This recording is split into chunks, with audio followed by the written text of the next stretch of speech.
Chloe.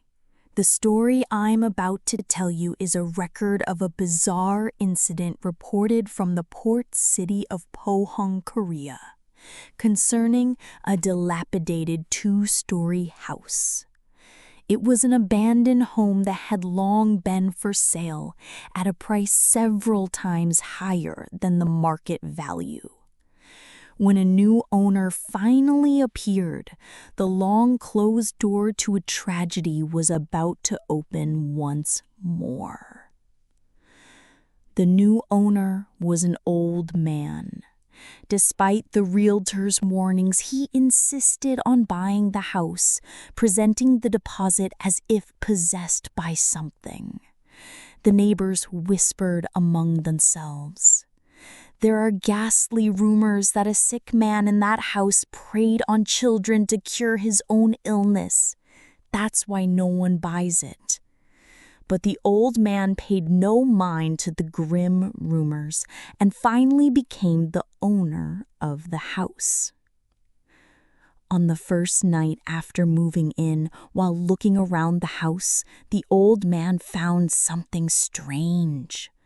Lying forlornly on the old wooden floor was a single, broken doll's leg. Thinking little of it, he went to bed. But the next morning, he discovered the doll's torso in the hallway, which he hadn't seen the day before. The day after that, an arm appeared, and the day after that, its head. It was as if the pieces of the doll were leading him to a specific place inside the house.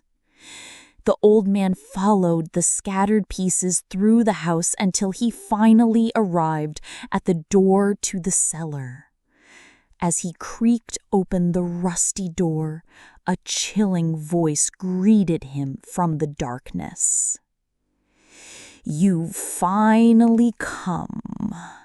I am the doll you kicked aside 45 years ago." In the cellar sat the figure of a woman in an old chair.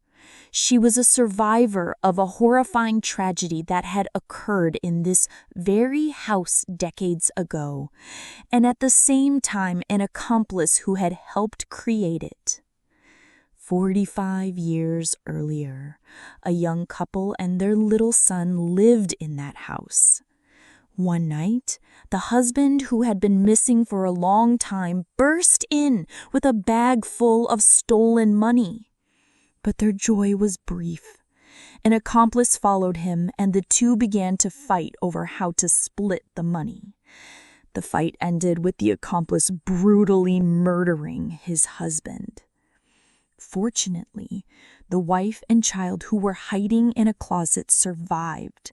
But in her terror, instead of calling the police, the woman made a horrifying choice to keep the stolen money for herself. She disposed of her husband's body in the cellar and, completely cut off from the outside world, began to live like the living dead with her young son. Hiding in the cellar, she was certain of one thing, that one day the accomplice who killed her husband would return for the rest of the money. Not for 500 million, but for several times that. He will surely come to buy this house. She had deliberately set the price exorbitantly high, waiting for only one person to be able to afford it. The accomplice, who killed his friend for money and fled all those years ago. The old man had returned, searching for the money he believed was hidden in the house.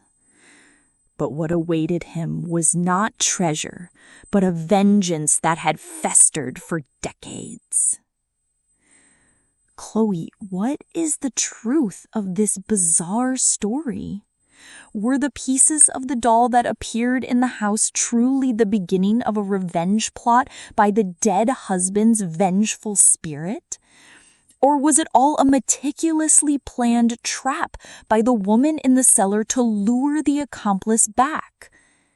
And over those long years, What became of the young boy who was forced to live trapped in that dark cellar?